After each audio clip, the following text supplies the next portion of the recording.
You're feeling something because you're a human being who went through a very, very difficult experience. Gaslighting is not for the weak. You are a very strong person to have been able to endure this systematic attempt at erasing who you are.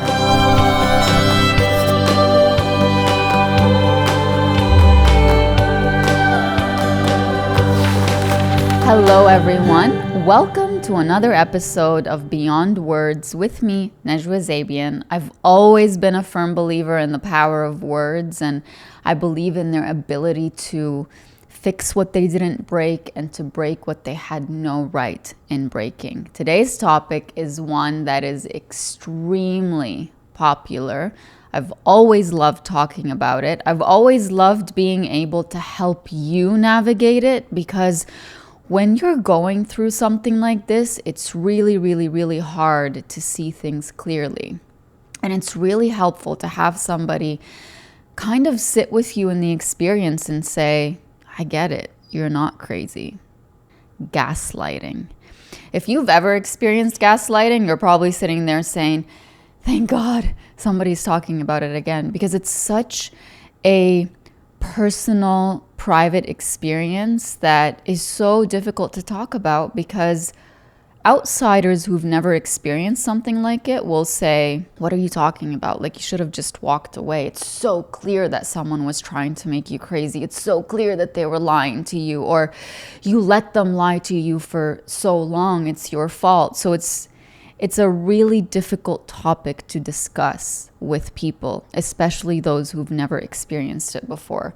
So I am here to tell you, you are in a very safe space today. We're going to discuss this topic in a way that makes you feel seen and heard and validated.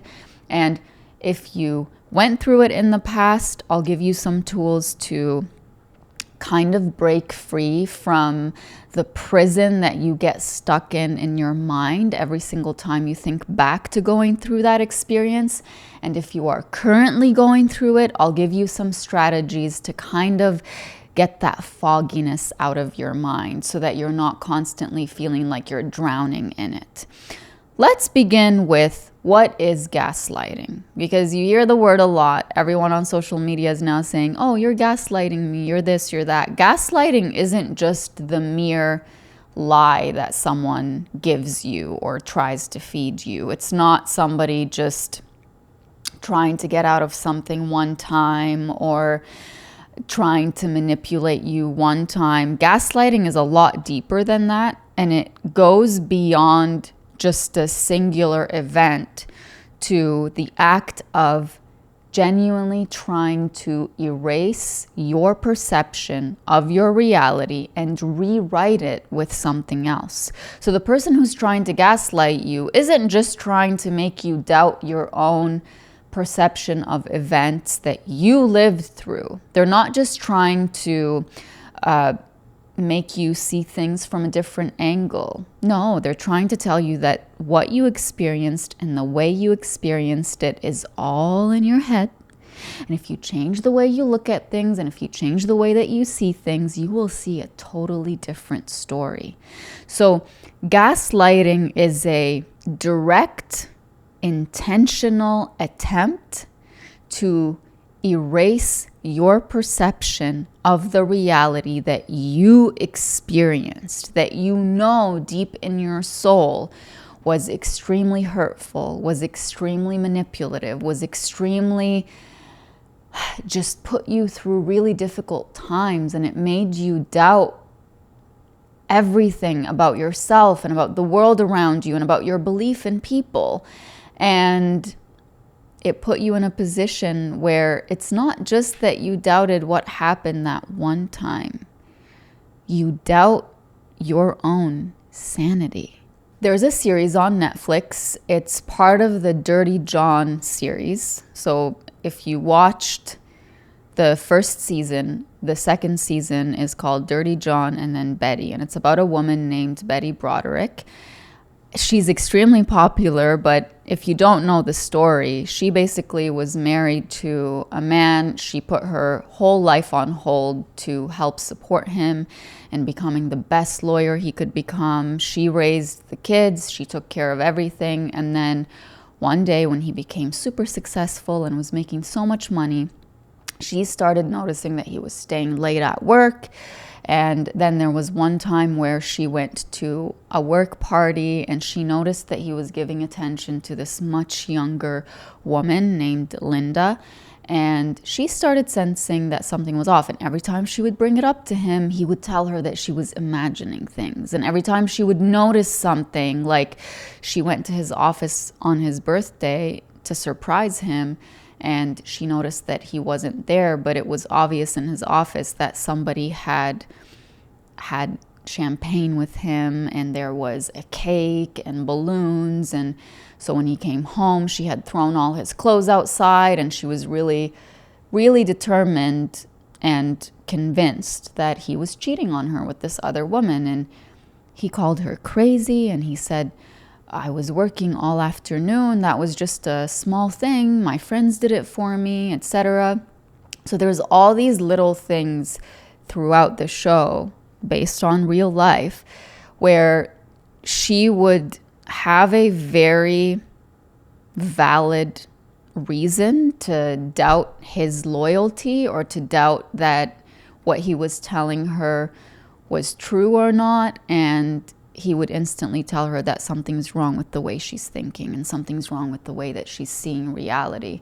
It turns out this entire time he actually was having an affair, and every single thing that she noticed that was really valid was valid, but he wanted her to think that she was crazy.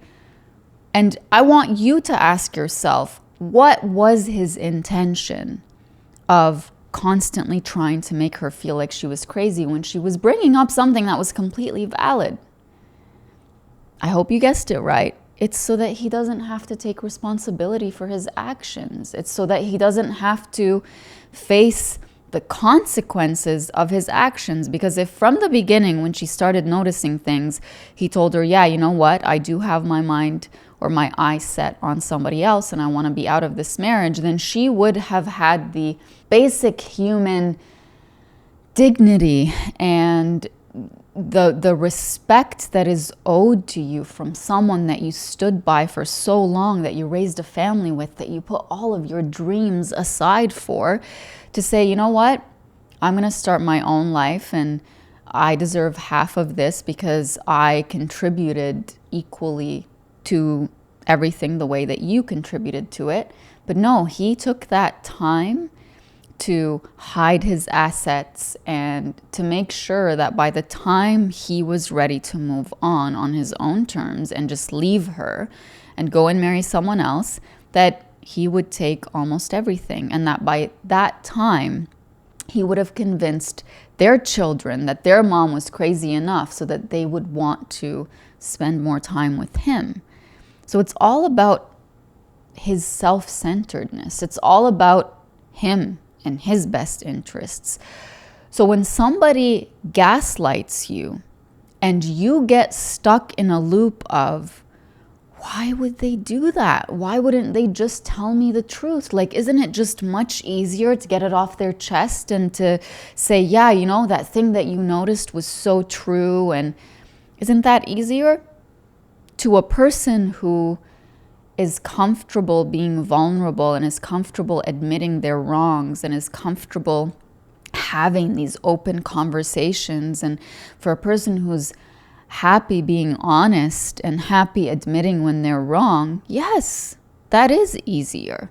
But for somebody who takes every attempt by someone to hold them accountable as an attack and as an excuse to become even more defensive, no, it's not easier to do that. It's a million times harder to do that. Because from the position of the person who's trying to gaslight you, when you confront them with the truth, you are putting them in a position where they are reminded of how dark their soul is, where they are reminded of how capable they are of doing really hurtful things to other people, especially to those who they say they love or to those who they say they care about. You're putting them in a position that brings up so much shame. And that's the last thing that they want to feel. They want to push it down. So instead of facing the truth that you are placing in front of them, that you know 100% is true, they would rather push it to the side and say, what's wrong with you? How could you see it that way? How could you doubt me or my intentions? So they make it about you and your reaction as opposed to them and their actions. And that way, and let me preface this part by saying, if you've ever been the victim of somebody's gaslighting, you were carefully selected. You weren't just a random person that came their way and they attempted to gaslight you and it worked. For gaslighting to work on you, you have to have a specific set of characteristics that make you the perfect victim for that. You are probably an empath. You are probably a people pleaser. You are probably overly nice and overly kind.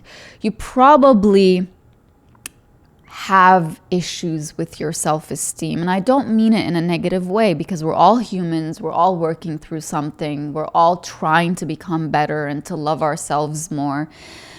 But you probably care a lot about the opinions of those who you care about and about the opinions of those who you love.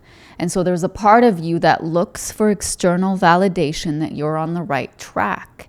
So when you're stuck with somebody who is going to lie to you repeatedly, criticize you repeatedly, look at your actions and your reactions and isolate them and say something must be wrong with you for acting this way and reacting this way, it's a lot easier for you to be like, I want to take their perspective into account. I want to understand where they're coming from.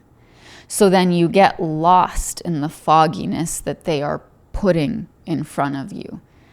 They're hoping that within the mix of all the manipulation and the criticizing and the belittling of you and the looking at all the beautiful things about you, like your sensitivity and your willingness to be open and vulnerable and your willingness to believe in people and to see the best in people, they are willing to take all of that and tell you, that's not beautiful. That makes you dumb. That makes you naive. That makes you vulnerable and open to injury and to people hurting you and taking advantage of you. So you start doubting your own existence. What I mean by doubting your own existence is you've operated this way your entire life. You've been overly kind. You've been overly sensitive in a good way. Like you notice what makes people happy and what makes them sad so that you could do more of what makes them happy and less of what would make them sad. You're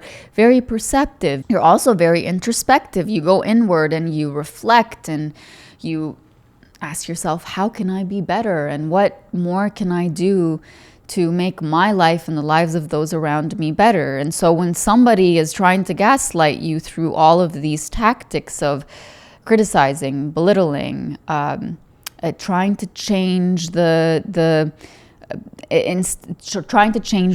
roles. So you may have heard of DARVO, which is deny, attack, reverse victim, and offender. It's an acronym for a tool, a tactic that people who are narcissistic or who have the ability to gaslight will use. They deny what you're confronting them with. They deny the truth. They turn it around on you and attack.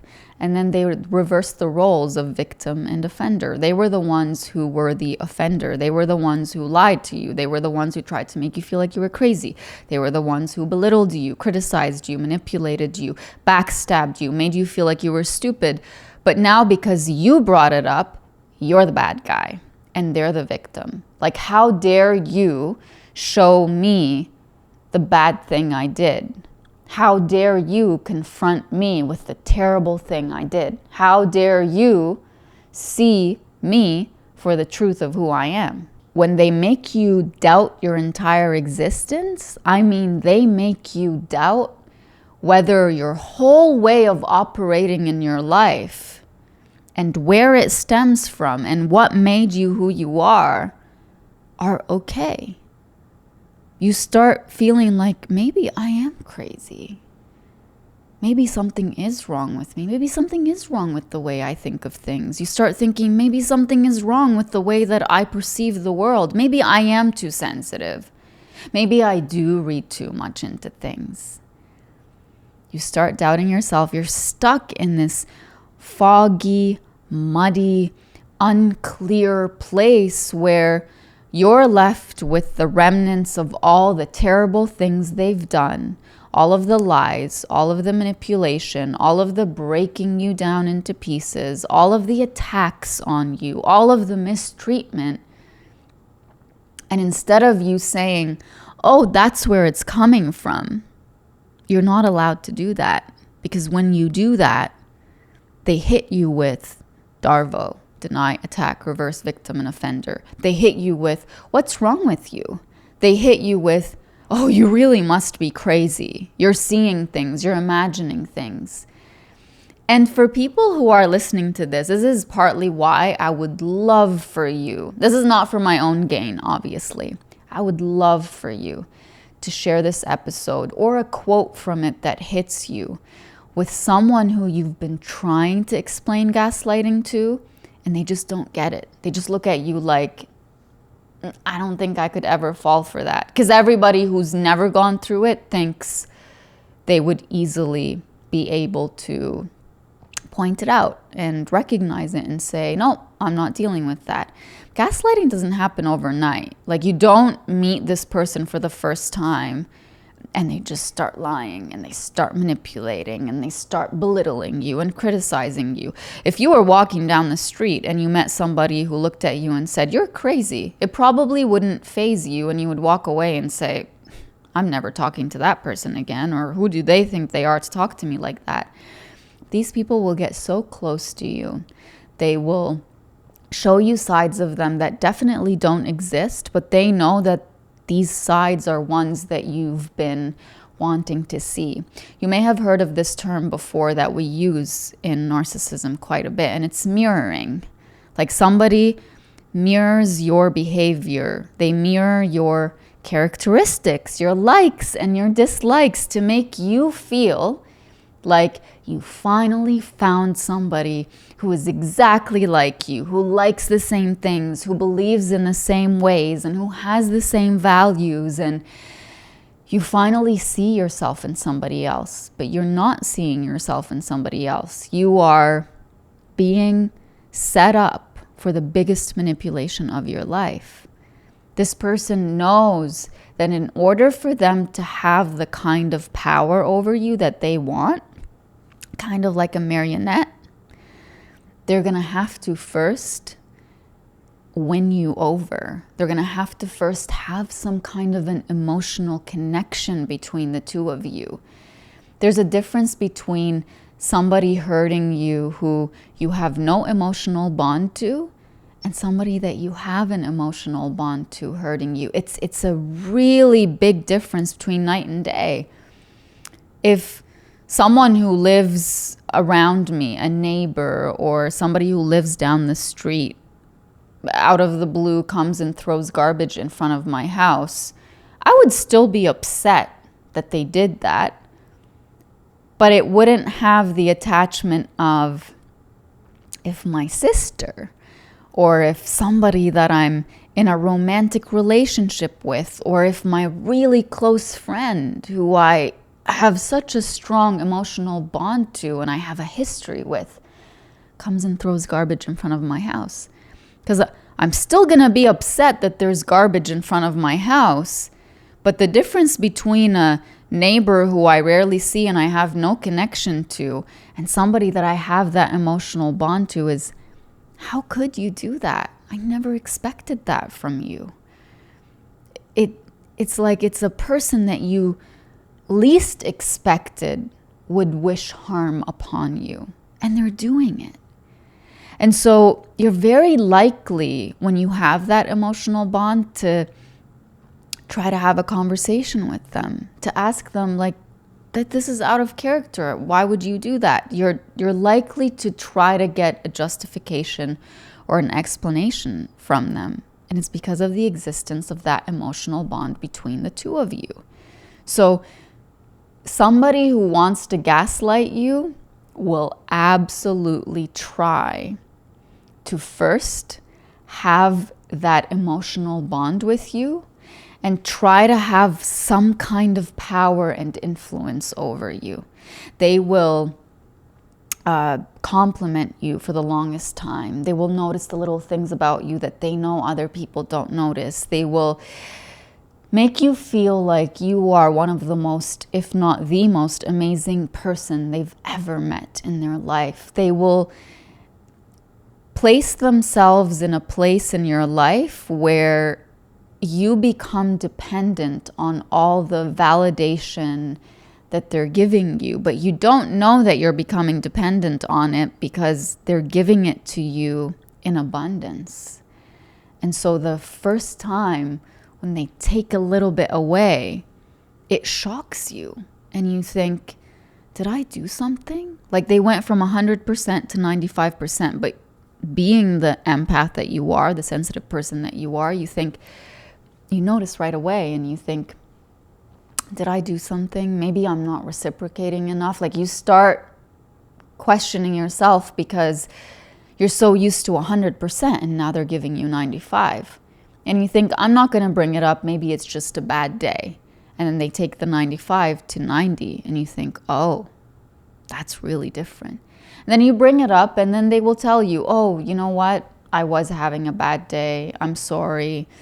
This and that. That's how it begins. And then they take it down to 85 or maybe one day from 85 to 50. And you're like, this is really shocking to my system. Because for so long, for years or maybe for months or however long it was, I was getting 100% every single day. And now it's going down and I don't know what to do. So it's like somebody getting you used to having a 5-course meal every night when you never asked for it, when you never expected it, and they did it because they loved you that much. They cared about you that much. That was what they would tell you. And you're so grateful for it.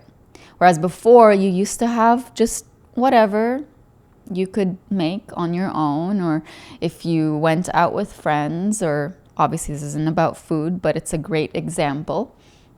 You could sustain on anything. You could have cheese and crackers. You could have whatever. And then all of a sudden somebody's making you a 5-course meal every single night and you're loving it. And there's a part of you that feels like this is way too much, but they convince you it's not too much for you. You deserve this. It's the bare minimum that you deserve. And then it goes down to a 4-course meal and then to a 3 and then to a 2. And then there's just one thing. And you're fine with it because you're used to surviving on less than that, but you still feel like you're being punished and you can't put a word to it. Like even as I'm explaining it, you're probably like, it's so confusing. It is confusing.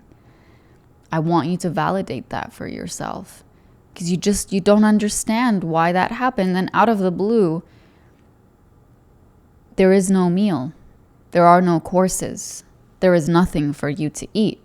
And you're just like, I can't even tell this person you owe me that because they never owed it to me. But they also made me believe that I deserved that from them. And why are they not doing it for me anymore? And then you being the empath that you are and the very introspective person, you say, I'm not even the type of person to say, why aren't you doing that for me anymore? But then you feel like you're in a place where you have to re-earn their love. You have to re-earn them seeing you the way that they saw you before, as being worthy. And at this point, this is the really dangerous part. At this point, you've become so dependent on them feeding you the love, the kindness, the time, the consideration, the respect, the being treated like you're this amazing human being. You've become completely dependent on them. They're not giving you any of that. You're starving. And so you're willing to take whatever they give you, even if it's criticism, even if it's manipulation, even if it's belittling, making you feel like you're such a terrible person. You're willing to take anything as opposed to nothing at all, because you've become that dependent. And there's always that hope that they're going to give you back all the things that they used to give you. And so this is where terms like breadcrumbing start coming in. So you went from this 5-course meal to maybe every few days a crumb of love, a crumb of attention, a crumb of I care about you. And you start surviving on that.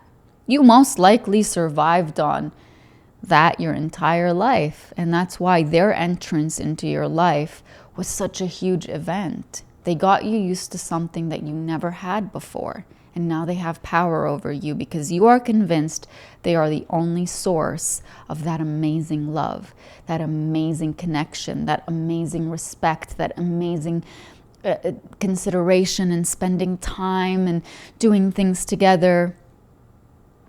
So you're in the perfect position to start seeing your reality through their eyes. If you tell them you used to do all these things and they say to you, I don't know what you're talking about, you're very likely to question yourself because only you two witnessed that. You're very likely to say, maybe I did over-exaggerate it in my mind. Maybe it wasn't that great, but I only felt it was great because I never experienced it before. You start doubting yourself. And all of that is in that fogginess. So one strategy I will give you when you feel like you can't think straight, you can't see reality clearly, is to literally visualize what they are putting you through as a little patch of fog. And you're driving through it and you get to decide when you've gotten through it fully. So you can tell yourself, I saw an Instagram reel the other day where a girl was saying, I like to give names to my feelings or to my thoughts. So if one day I wake up and I have all these thoughts in my mind that are like, you're stupid, you're not far ahead in life, you're this, you're that, I like to name this other version of me Becky or something else and say, not today, Becky. Like, we're not thinking this way. And you snap back into yourself and into the truth of who you are and into what you would think. You would never call yourself stupid. Your empathetic, compassionate self would never look at you and say, you're not far ahead in life. She would say to you, or he would say to you, you have done exactly what you are able to do. And if you want to do more, you are able to. So I would like you to look at the fog that they're putting you through as just, it's something external to you. And it'll be hard for you to do that because you feel like you're in it directly. But make the choice to, even if you stand up and you say, I'm stepping out of this fog, and you make that leap forward, it will help you bit by bit every single day to separate yourself from the confusion. Instead of saying, I am confused. I wrote about this in Welcome Home, by the way. It's in the clarity chapter, and where I say, you are not confused. You are going through a confusing situation. There's a difference between saying, I am gaslit versus I am going through a situation, or I am dealing with a person who is gaslighting me. Like, don't label yourself as what they are trying to label you. You are not crazy. You are being made to feel like you're crazy. You are not seeing things differently. You are being made to feel like you are seeing things not in the way that they actually are. So try to separate yourself from the label and try to separate yourself from the fogginess, the murkiness that they're trying to put you through. Words that found me. These words are by Alan Watts, and they say, these are really, really powerful, okay? Write them down somewhere. Murky water is best settled by leaving it alone. When you are in a confusing situation, somebody's trying to gaslight you, somebody's trying to influence your perception or your understanding of your perception of your own reality. You know you lived through something. You know someone backstabbed you. You know someone lied to you repeatedly. You know someone tried to paint you as a crazy person. You know someone tried to constantly push you to your limit. And when you finally reacted, which by the way, we call reactive abuse, we will do a whole episode on that one. They push you to the point where you explode and they look at you and they're like, see, I knew that you weren't as calm as you present yourself as. When you know you've gone through all of that, instead of you constantly trying to make sense of it, it's the analogy of the murky water. Imagine there's mud at the bottom, there's water, and as you're trying to make sense of it, you're playing with the mud. And so it's all becoming super blurry. You can't see through it. You can't see the truth. Stop asking, how could they? Stop asking, why would they? Stop asking, what is it about me that made them think that I deserve that they treat me that way? All of that is playing with the mud, making the water more murky, making your reality much more difficult to see through. It makes it much more difficult for you to see the truth of what actually happened. And the truth could be, how could they? Because that's who they are. Why would they? Because they want to hurt you, or because they're jealous of you, or because they're convinced that something is wrong with you and they're trying so hard to prove that you're a bad person.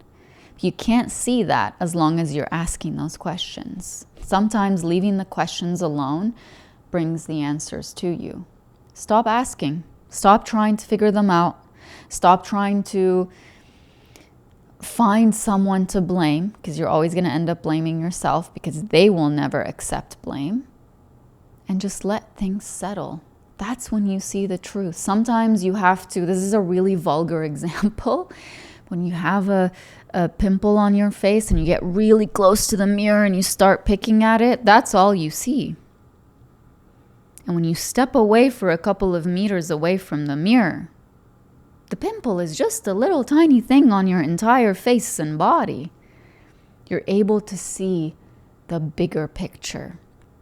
When you stop fixating on the little tiny things, how could they? Why would they? What is it about me? And why would they do that to me? And why do they not do it to anybody else? You're making your reality more murky.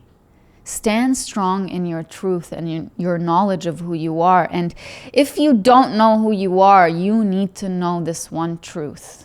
Regardless of how conscious or aware you are of yourself, nothing ever gives anyone, no matter how close they are to you, the right to try to manipulate your reality. Nothing ever gives anyone the right to criticize you repeatedly, to manipulate you, to try to make you feel like you're crazy, to try to make you feel like something is wrong with you. So you don't sit there and tell me, well, I really haven't done the work and I don't know who I am. Would you say that a person who has a certain learning disability or any kind of disability or any kind of mental health need deserves to be hurt or treated badly because they have those needs? No. So why would you say about yourself, because you haven't done the work to get to know who you are, that maybe you do deserve that people hurt you? Just because you are vulnerable, it doesn't mean that other people have the right to hurt you. Just because you are easier to hurt or manipulate or criticize or belittle or to break apart doesn't mean somebody else has the right to do it. Sit with that knowledge and be convinced of it. Let the murkiness settle and let yourself see clearly. Distance yourself from the situation. Talk to someone who knows you for who you are and who loves you for who you are about the situation, because they will help you see things clearly. I'm sure you've sat with somebody before where you've said one experience that you thought, oh, I really need to explain it to them so that they understand my side. And you just say the thing that happened and they say, oh yeah, it's so obvious that they were trying to hurt you. And you're like, wait a minute, you don't need me to explain the whole thing to you? They're like, no, it's obvious. Sit with people who don't require you to explain to them why you deserve to be treated like a human being. Those are the people who are going to instantly notice and name the gaslighting, even if they don't use the word, and help you live through it, and help you live past it, and help you put it behind you, and help you remember the truth of who you are. I know this episode was really heavy, and I'm sure I could take probably 100 more episodes and make them on this topic, because we just touched the surface of gaslighting. And I only gave you a few words that would help you. And I only gave you a few strategies that would help you. But let this be your invitation to go out and do more research. Let this be your invitation to stop running away from it and saying, I really don't want to be reminded. Sometimes it's healing to not be reminded. If you feel like there is such heaviness that's attached to that experience of gaslighting that you went through, that means it still has some kind of power over you. And knowledge could really disarm the power of what they did to you. And it could really empower you even more to moving forward in your life and with all the people that you meet, to be able to instantly label things and say, I know you've done a lot for me, and I know that we shared such an amazing experience together up to this point, but this is where I draw the red line. Just because you were so good to me for so long, it doesn't mean you can just walk in one day and try to make me feel like I'm crazy and think that I'm going to take the bait and sit and wallow away and ask myself, why would they change? And knowledge is power. And for you to become that kind of person, you're going to put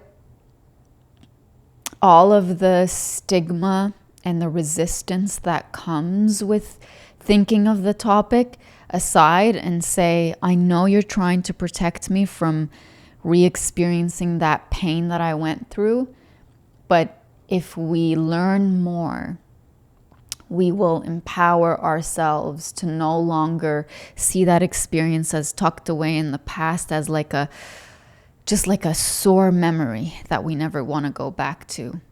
And the more and more you educate yourself on it, the more and more you will feel like you can talk about it. You've heard this quote before where they say, you know that you've healed from something when you can talk about it without crying. So when you can talk about your experience with gaslighting without getting this overly emotional response that bubbles up from the inside, then you know you've healed. And there's no shame in healing on your own time and on your own terms. But I encourage you to take the steps that you need to take. Words from me. This is from Welcome Home, from the Clarity chapter, and I called it Delusion. Imagine coming home at the end of a long day.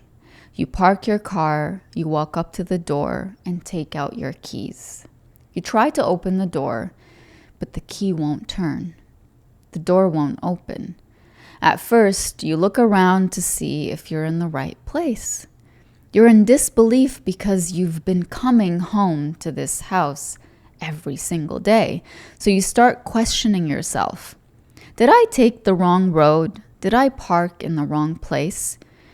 You start knocking, but no one opens. You know deep in your heart that this is the place you come home to every single day. Imagine how shattering that can be. You won't know where to go or what to do. And because it's the home you've always come to, you come back every day. But the key still doesn't work. One day, the person who lives there finally opens the door. You smile in relief and attempt to walk inside, but they look at you as if they have no idea who you are. You recognize them, but they look at you as if they've never seen you before. In fact, they tell you to stop trying to open the door or they will call the police. So in the middle of your denial, disbelief, and confusion, you have to walk away. Otherwise, you'll be in trouble. And it's not like you have time to be in pain or to make sense of what just happened. You just know that the reality you once thought you had is no longer there. Now imagine that story, but instead of a physical home, replace it with a human who was there for you long enough to feel like home. A person who laid the foundation of a home. Imagine coming home to that person, to that soul space that you once shared, to find that that person is no longer open to you. And instead of the key, you try all the things you tried before. You try being kind and loving, being your old self, but nothing works. They look at you as if they have no idea who you are. And it just doesn't make sense that someone who knew you, the real you, no longer recognizes you. What's the first thing you do? You start questioning yourself, especially if you too were the only people who knew of that home. The whole existence of that home is in your hands. It depends on whether you see it or not. So you start knocking on that door, on the heart of that person, and there's no answer. In fact, you're told to stay away, and when you ask why, you're told that there is no place for you. And when you ask why all of a sudden there's no place for you, you're told that there never was a place for you, and you're delusional for believing that. There you are, left in the middle of a road you started walking without knowing where it was leading. You started walking with one person who you trusted deeply to get you to the right place. You've lost sight of where you started because your focus was not on the road, but on who you were walking it with. And now that person has vanished and has convinced you they were never there. And it's not like you have time to grieve because the whole experience disappeared and you were told that it never happened. If you think about it, something must be wrong with you, they tell you. So the trauma from that moment lives inside of you, but you're not allowed to feel it. You're not allowed to heal from it because you're told you made it up. It's like trying to heal from a disease without having anyone validate the diagnosis. So this is part 1 from Delusion. And the second part, I actually want you to read it for yourself. If you do own Welcome Home, it's on page 179 is part 2. I think it will be very validating for you, but I wanted to read the part that describes what gaslighting feels like. It's like a whole experience you know you lived through, and then all of a sudden you're being made to feel like, wait, what? What are you talking about? It never happened. It never happened in the way you're explaining it. You're embellishing it. You're making a big deal out of it. It was this small and you made it this huge, huge thing. It's really hard for me to read parts like that because they take me back to times in my life where I absolutely felt like I was crazy, where I absolutely felt like I was delusional. I wrote this in 2017, I believe, so it was almost a whole decade ago. And I still feel a little bit of a pinch in my soul when I'm reminded of the way I felt as I was writing those words. So if you read them and they brought something up for you, don't think that means that you haven't healed or that you haven't overcome the experience or that something must be wrong with you. You're feeling something because you're a human being who went through a very, very, very difficult experience. Gaslighting is not for the weak. You are a very strong person to have been able to endure this systematic attempt at erasing who you are and at erasing your reality. I know you guys are going to have lots of questions. Please leave them in the comments wherever you're listening or watching, and I would love to make more episodes related to this topic. Please, like, this is from the depths of my heart.